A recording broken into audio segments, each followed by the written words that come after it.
Good morning students. आज हम जो टॉपिक पढ़ेंगे वो है ऑपरेटिंग सिस्टम। ऑपरेटिंग सिस्टम आपके डेली लाइफ के लिए बहुत इंपॉर्टेंट टॉपिक है। ऑपरेटिंग सिस्टम आप डेली लाइफ में यूज करते हैं, अपने मोबाइल पे यूज करते हैं, लैपटॉप्स पे यूज करते हैं, कंप्यूटर पे यूज करते हैं। तो ये सारी चीजें जो हैं वो हम ऑपरेटिंग सिस्टम के ऊपर ही यूज करते हैं। मतलब आपको कुछ चीज चलाने के लिए कोई प्लेटफॉर्म तो चाहिए होता है। तो प्लेटफॉर्म कौन होगा? ऑपरेटिंग सिस्टम होगा। आपका जैसे कंप्यूटर में मैं काम कर रही हूँ, जैसे मेरे कंप्यूटर का ऑपरेटिंग सिस्टम क्या है? विंडोज है। ठीक है। आपके मोबाइल का ऑपरेटिंग सिस्टम क्या है? एंड्रॉयड या आईओएस है। ठीक है। ऐसे हर कंप्यूटर के अलग अलग ऑपरेटिंग सिस्टम्स होते हैं। ठीक है। तो हम जब भी परचेज करते हैं, बिना ऑपरेटिंग सिस्टम के आपका सिस्टम वर्क नहीं करता। तो बहुत इंपॉर्टेंट है ऑपरेटिंग सिस्टम। तो ऑपरेटिंग सिस्टम आपका इसके बिना आप कंप्यूटर पे वर्क नहीं कर सकते। आपके ऑपरेटिंग सिस्टम होना मस्ट है।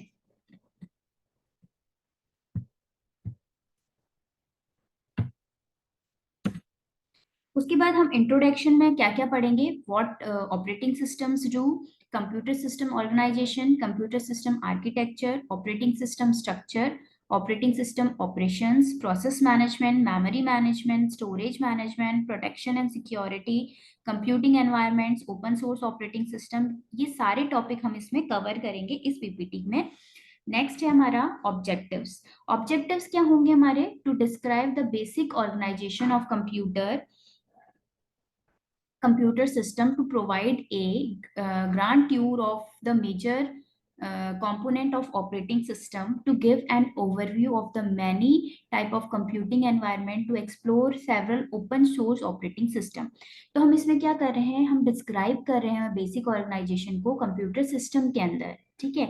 और हम प्रोवाइड करवा रहे हैं मेजर कंपोनेंट्स, बहुत सारे कंपोनेंट्स हम प्रोवाइड करवा रहे हैं। किसको? ऑपरेटिंग सिस्टम के लिए हम बहुत सारे कंपोनेंट्स प्रोवाइड करवा रहे हैं।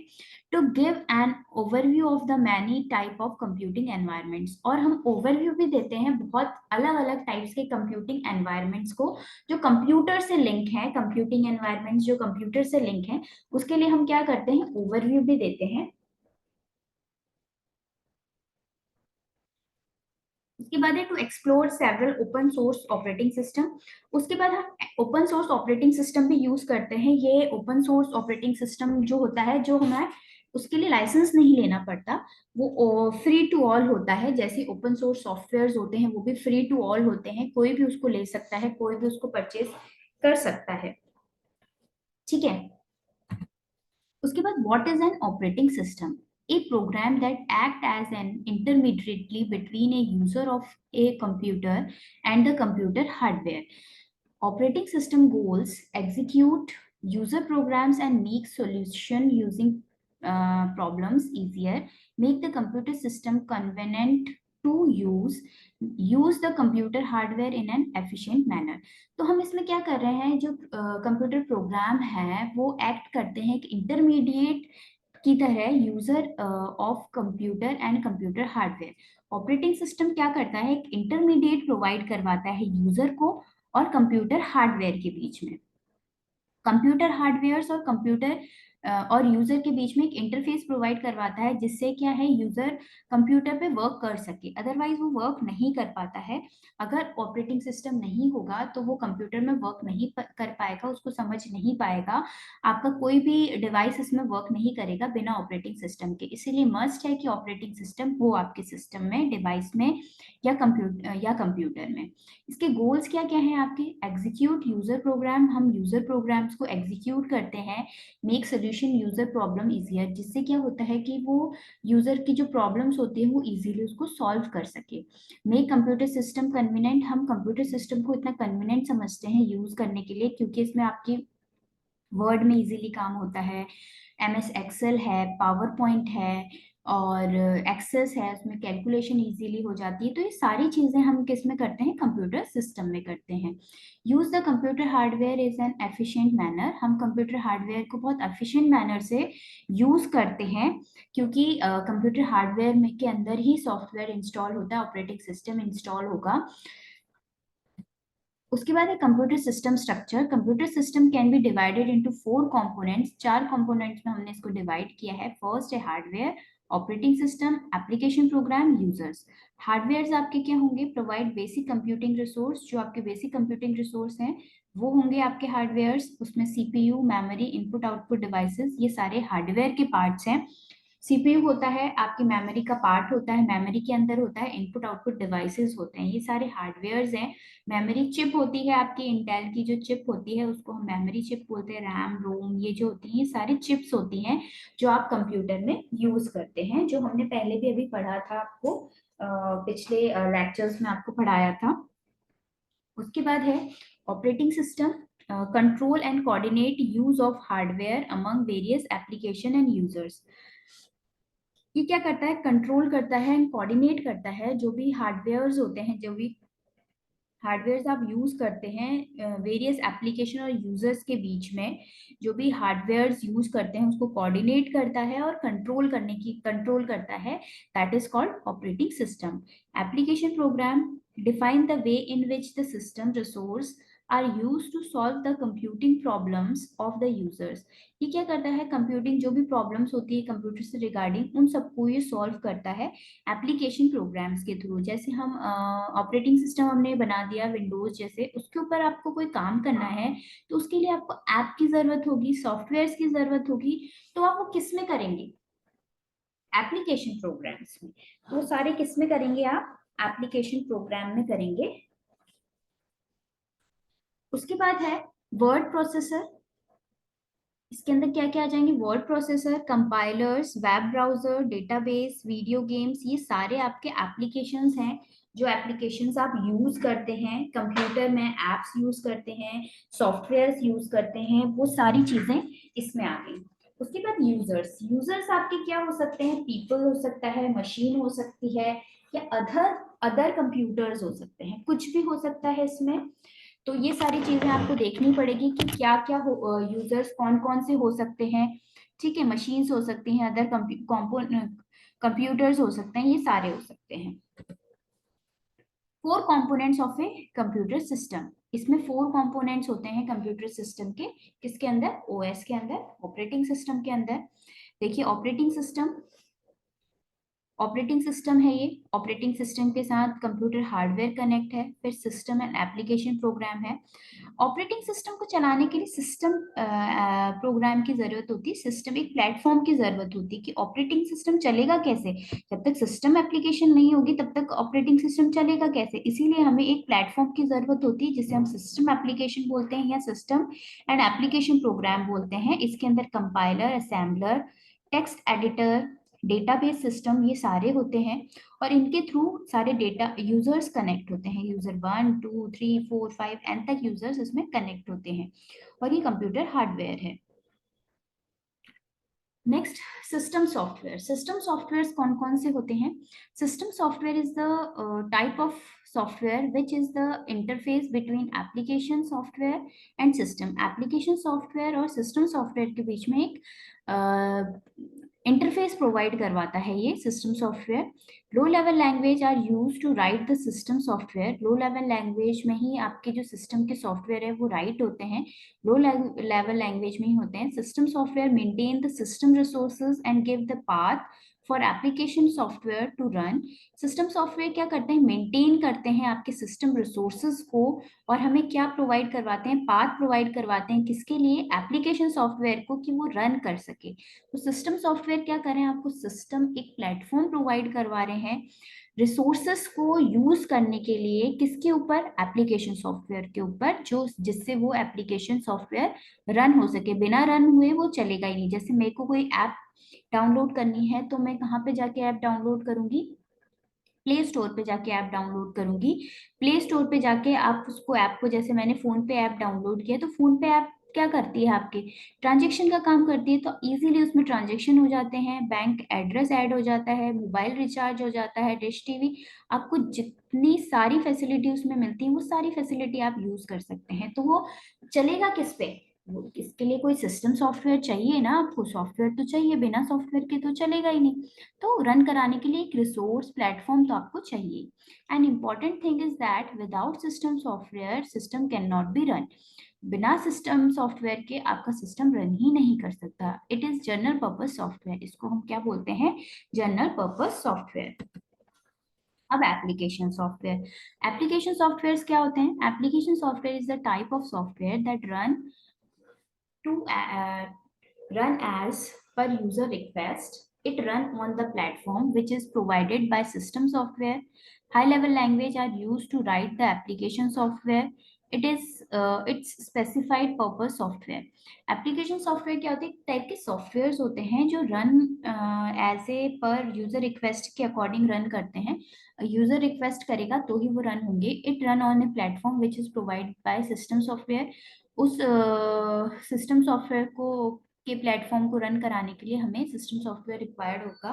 High level language are use to write the application software. High level language जो है हम इसमें यूज करते हैं application software. It is specified purpose software, ये स्पेसिफिक पर्पस सॉफ्टवेयर होता है। The main difference between system software and the application software is that without system software, system cannot be run. On other hand, without application software, system always runs. ठीक है, ये बिना system software के run ही नहीं हो सकता आपका। तो उसके लिए हमें क्या चाहिए? एप्लीकेशन सॉफ्टवेयर को रन करने के लिए हमें सिस्टम सॉफ्टवेयर की रिक्वायरमेंट होती है। उसके बाद इनमें difference between system software and application software. System software और application software. System software maintain the system resource and give the path for application software to run. ये क्या करती है? ये मेंटेन करती है सिस्टम रिसोर्स को मेंटेन करती है और हमें पाथ प्रोवाइड करवाती है एप्लीकेशन सॉफ्टवेयर के लिए, जिससे वो उसको रन करा सके। Application software is built for specific task.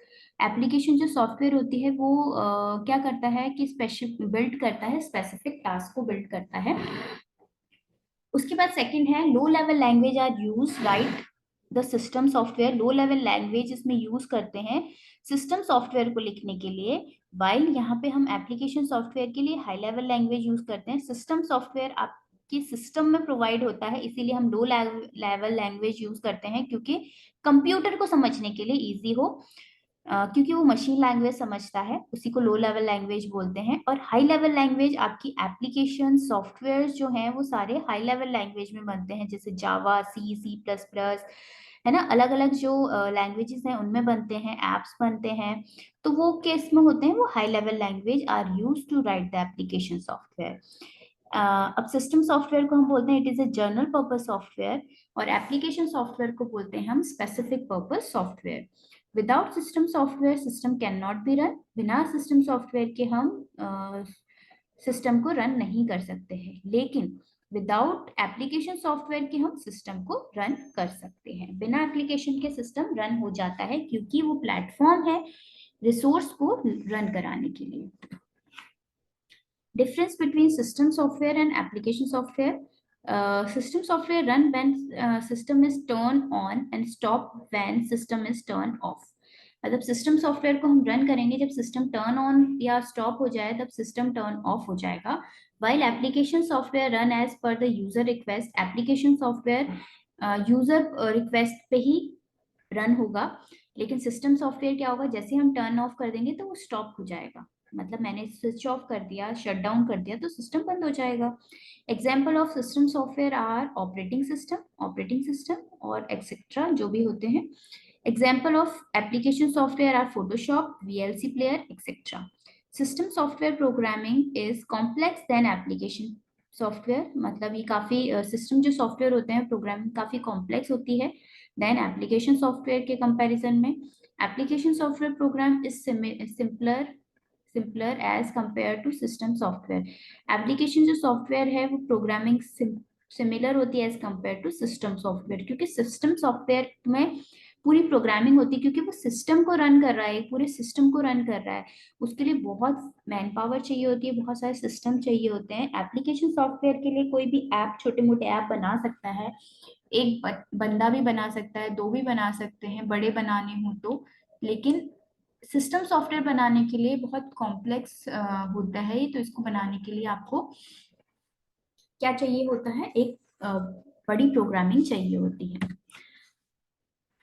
What operating system do, अब ऑपरेटिंग सिस्टम क्या करता है, depend on A point of view, user want convenience, easy of use and good performance, don't care about resource utilization, but shared computers such as mainframe or mini computer must keep all users happy. Users of dedicated systems such as workstations have dedicated resource but frequently use shared resources from servers. Handheld computer are resource poor, optimized for usability and battery life. Some computers have little or no user interface, such as embedded computers in drives and automobiles. अब ये क्या बोल रहा है कि operating system करता क्या है, depend on point of view, उसके क्या पॉइंट ऑफ व्यू है उस पर वो डिपेंड करता है।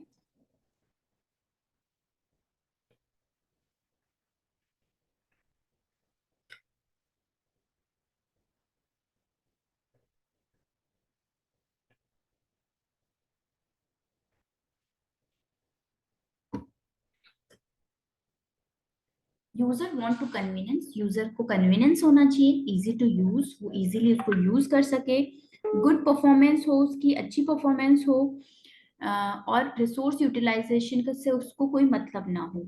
But shared computer such as mainframe mini computer must keep all user happy, मतलब जो शेयर्ड कंप्यूटर होते हैं वो इजीली हम उसको यूज कर सकते हैं, इसीलिए यूजर्स को हम वही प्रोवाइड करवाते हैं। User to dedicate system, user को हम एक dedicate system such as work station have dedicate resources but frequently use share resources from servers.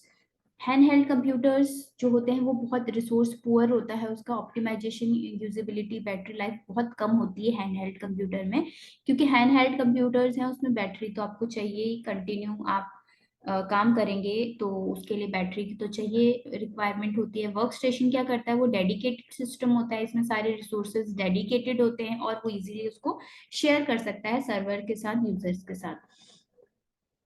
Some computer have little और नो यूजर इंटरफेस, सम कंप्यूटर्स ऐसे होते हैं जो छोटे होते हैं और यूजर से इंटरफेस नहीं करते हैं, जैसे such as embedded computer in device and automobiles, जैसे आपके वॉशिंग मशीन्स हो गई, माइक्रोवेव्स हो गई, वो ज्यादा इंटरफेस नहीं होता, आप उसमें फंक्शंस प्रेस करते हो, ऑन करते हो और वो स्टार्ट हो जाता है, तो ये सारे एम्बेडेड कंप्यूटर्स होते हैं।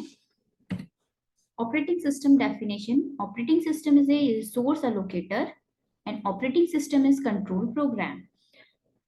Manage all resources, OS is a resource allocator, manage all resources, सारे रिसोर्सेज मैनेज करता है, decide between conflicting request for efficient and fair resource use, इसमें फेयर रिसोर्स यूज होता है, रिसोर्स अलोकेट करता है ये डिवाइसेस को, ये कंट्रोल करता है, प्रोग्राम को भी कंट्रोल करता है, control execution of program to prevent errors and improve use of computer, और कंप्यूटर को इम्प्रूव करने के लिए भी हम इसका यूज लेते हैं। नो यूनिवर्सली एक्सेप्ट डेफिनेशन, कोई यूनिवर्सली एक्सेप्ट डेफिनेशन इसकी नहीं है, everything is vendor shipping, when you order an operating system is good approximation but varying widely, good approximation होना चाहिए इसका, एवरीथिंग, बहुत सारे इसके वेंडर्स होते हैं, आप किसी से भी इसको इजीली परचेज कर सकते हैं। The one program running at all time on the computer is the kernel, जो वन प्रोग्राम रनिंग एट मतलब एक प्रोग्राम कंटिन्यू रन करता है, ऑल टाइम वो रन करता है कंप्यूटर के अंदर, उसको हम बोलते हैं colonel. Everything else is either a system program shipped with operating system or application program। हम इसमें सिस्टम प्रोग्राम और एप्लीकेशन प्रोग्राम होता है, सिस्टम प्रोग्राम और एप्लीकेशन प्रोग्राम दोनों ही यूज करते हैं। कंप्यूटर स्टार्टअप क्या होता है, bootstrap program is loaded at power up और रीबूट। बूटस्ट्रैप प्रोग्रामिंग, रीबूट करना, बूटिंग करना, बूटिंग प्रोसेस क्या होती है कि आपका जो सिस्टम होता है उसके हर एक पार्ट चेक होते हैं, मतलब जैसे मैंने ऑन किया, स्विच ऑन किया, तो आपने देखा होगा कि आपके सिस्टम में हर एक जो डिवाइसेस होते हैं उसमें क्या लाइट ऑन होती है, ठीक है, जहाँ वो क्या कर रहा होता है, लाइट ऑन कर रहा होता है, दैट मीन्स वो हर एक डिवाइसेस को चेक कर रहा होता है कि डिवाइस ढंग से वर्क कर रहे हैं, प्रॉपर वर्क कर रहे हैं या नहीं कर रहे हैं। हर एक सॉफ्टवेयर को चेक करता है कि प्रॉपरली वर्क कर रहा है नहीं कर रहा। अगर वो वर्क नहीं कर रहा होगा, वो डिवाइस वर्क नहीं कर रहा होगा, सॉफ्टवेयर वर्क नहीं कर रहा होगा, तो आपका सिस्टम ऑन नहीं होगा और वहां आपकी स्क्रीन पे एक एरर शो हो जाएगी कि इस डिवाइस में ये प्रॉब्लम आ रही है। तो ये सारी चीजें इसमें होती हैं और ये होती है बूटिंग प्रोसेस। उसके बाद है टाइपिकली स्टोर इन रोम और EPROM, generally known as fire firmware. ROM RAM क्या होते हैं, स्टोरेज के लिए हम इसको यूज करते हैं। Read only memory, electrical programmable read only memory, ये दो प्रोग्राम मेमोरीज हम यूज करते हैं। इसको फर्मवेयर बोलते हैं। Initialise all accept of systems, loads operating system kernel and start execution. ये ऑपरेट लोड करता है ऑपरेटिंग सिस्टम कर्नेल को और स्टार्ट करता है एग्जीक्यूशन। कंप्यूटर सिस्टम ऑर्गेनाइजेशन, आपका कंप्यूटर सिस्टम का ऑर्गेनाइजेशन कैसा है? Computer system operation, one or more CPUs device controls connect through common bus, providing access to share memory, concurrent execution of CPUs and devices competing for memory cycle। अब इसमें क्या हो रहा है, one और मोर सीपीयू हम इसमें यूज कर रहे हैं, डिवाइस कंट्रोल के लिए हम कॉमन बस यूज कर रहे हैं और शेयर कर रहे हैं मेमोरी को। ठीक है, अब ये देखिए जो डायग्राम है इसमें क्या हो रहा है। सबसे पहले सीपीयू हमने यूज किया है। ठीक है, पहले मेमोरी है, मेमोरी को हम शेयर कर रहे हैं अलग अलग डिवाइसेस में, जिसमें सीपीयू है, सीपीयू होता ही है। डिस्क कंट्रोलर, डिस्क कंट्रोल करेगा वो। यूएसबी कंट्रोल, यूएसबी कंट्रोलर आपके प्रिंटर हो गया, कीबोर्ड हो गया, मॉनिटर माउस हो गया, फिर एक मॉनिटर हो गया। जो भी एक सिस्टम का पार्ट होता है, ये पूरा डिवाइस है, कैसे कंट्रोल हो रहा है, ये सारी चीजें हैं इसमें। तो इसमें सब चीजें दिख रही हैं आपको, सीपीयू दिख रहा है, डिस्क कंट्रोलर दिख रहा है, यूएसबी कंट्रोलर दिख रहा है, ये सारी चीजें इसमें इजीली अवेलेबल है। आपको पूरा सिस्टम कवर कर रहा है, मतलब आपको डिस्क कंट्रोल करना है, ये सीपीयू के अंदर होगा। ठीक है, यूएसबी कंट्रोलर, यूएसबी कंट्रोलर भी आपके सीपीयू के अंदर होगा, पीछे पिंस लगी हुई होंगी सीपीयू के, वहां पे, वहां से आप इसको कनेक्ट कर सकते हैं। ग्राफिक अडेप्टर मॉनिटर में कनेक्ट होगा, अगर कोई ग्राफिकल पिक्चर्स या ये या साउंड कार्ड कुछ यूज कर रहे हो तो वो भी आपके सीपीयू के पीछे सिस्टम में कनेक्ट होगा। और ये मेमोरी है, मेमोरी भी कहाँ कनेक्ट होती है, सीपीयू के अंदर। तो ये एक पूरा कंप्यूटर सिस्टम ऑर्गेनाइजेशन है। Input output device and CPU can execute concurrently. Input output device और सीपीयू हम एग्जीक्यूट कर सकते हैं एक साथ। Each device control is in change of a particular device type. हम पर्टिकुलर डिवाइस टाइप के अकॉर्डिंग उसको चेंज कर सकते हैं।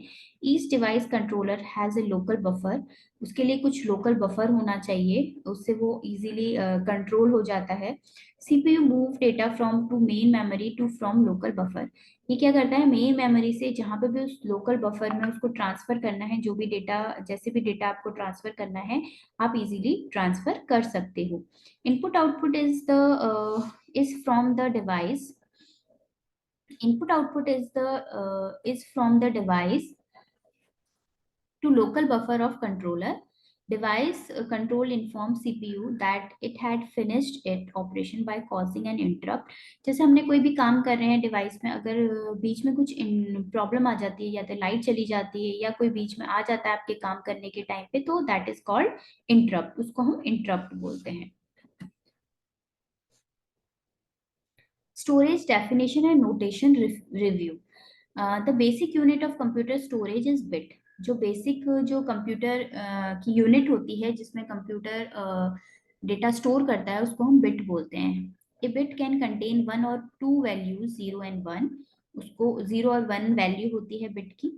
All other storage in a computer is based on collection of bit, उसको हम कलेक्शन ऑफ बिट बोलते हैं।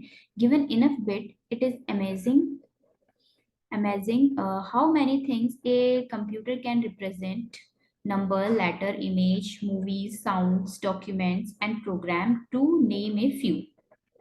किसी भी फॉर्म में डेटा आपके कंप्यूटर में सेव हो सकता है, यूज हो सकता है, किसी भी फॉर्म में वो रिप्रेजेंट हो सकता है। तो ये सारी चीजें आ जाती हैं। उसके बाद आता है, if a byte is 8 bit, and on most computers it is smallest convenient chunks of storage. For example, most computer does not have any instruction to move a bit, but do have one to move a byte. A less common term is word, which is a given computer architecture native unit of data. A word is made up of one or more byte. For example, a computer that has 64-bit registers and 64-bit address typically has 64-bit words. A computer execute many operation in its native and size rather than a bit at a time. Computer storage, along with most computer throughput, is generally measured and manipulated in bytes and collections of bytes. A kilobyte or kilobyte is 1024 bytes होता है. Megabyte equals to होता है 10240 की power 2 bytes होता है. 1 gigabyte equals to 1024 की power 3 होता है. 1 टेराबाइट, 1 पेटाबाइट, इनकी पावर्स बढ़ती जाएंगी. ये अलग अलग जो बाइट्स का कलेक्शन होता है अलग अलग होता है. मतलब ये आपकी स्टोरेज कैपेसिटी है कि आपका सिस्टम कितना कैपेसिटी लेता है. हम वैसे गीगाबाइट में ही अभी तक डेटा लेते हैं. टेराबाइट उनको नीड होती है जिनको डेटाबेस की नीड ज्यादा होती है, डेटा कलेक्शन के लिए ज्यादा जरूरत होती है. तो अभी तक हम टेराबाइट ही यूज कर रहे हैं. बहुत रेयर केस में हम पेटाबाइट यूज करते हैं.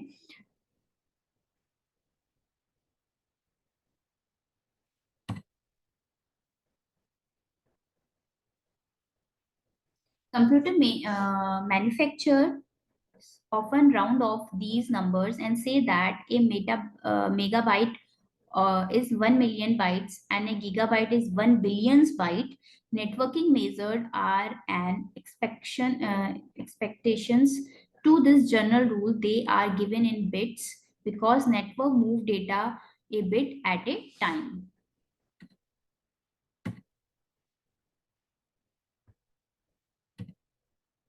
Storage structure. Main memory.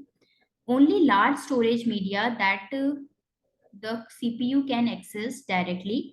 Random access या वोलेटाइल. रैंडमली आप उसको एक्सेस कर सकते हैं या वोलेटाइलली आप कैसे एक्सेस कर रहे हैं वो कर सकते हैं. Secondary storage. मेन मेमोरी आपकी प्राइमरी मेमोरी होती है जिसमें डेटा जब तक आप काम कर रहे हैं कंप्यूटर में तब तक वो डेटा उसमें सेव रहता है. जैसे ही आपका कंप्यूटर शट डाउन हुआ या लाइट चली गई तो आपका डेटा डिस्ट्रॉय हो जाएगा. ठीक है. जैसे ही हमने उसको सेव कर दिया है तो वो सेकेंडरी स्टोरेज में चला जाएगा. तो extension of main memory that provide large non-volatile storage capacity. Non-volatile storage capacity. ठीक है. ये नॉन वोलेटाइल स्टोरेज कैपेसिटी होती है. इसमें परमानेंट डेटा स्टोर रहता है. ठीक है. हार्ड डिस्क होती है आपकी rigid metal and glass plated covered with metallic recording metal की तरह होती है. Disk surface is logically divided into tracks. ये डिस्क जो सरफेस होता है वो ट्रैक्स में डिवाइड होता है which are subdivided into sectors. जो सेक्टर्स में डिवाइड होता है सब डिवाइडेड होता है सेक्टर्स में. पहले ट्रैक में डिवाइड होगा फिर सब डिवाइड होगा सेक्टर्स में. The disk control determine the logical interaction between the device and the computer. जो डिस्क कंट्रोलर है वो क्या कर रहा है डिटरमाइन कर रहा है logical interaction between the device and the computer. Solid stage disk. जो सॉलिड स्टेज डिस्क है faster than hard disk. Non volatile. Various technologies become more popular.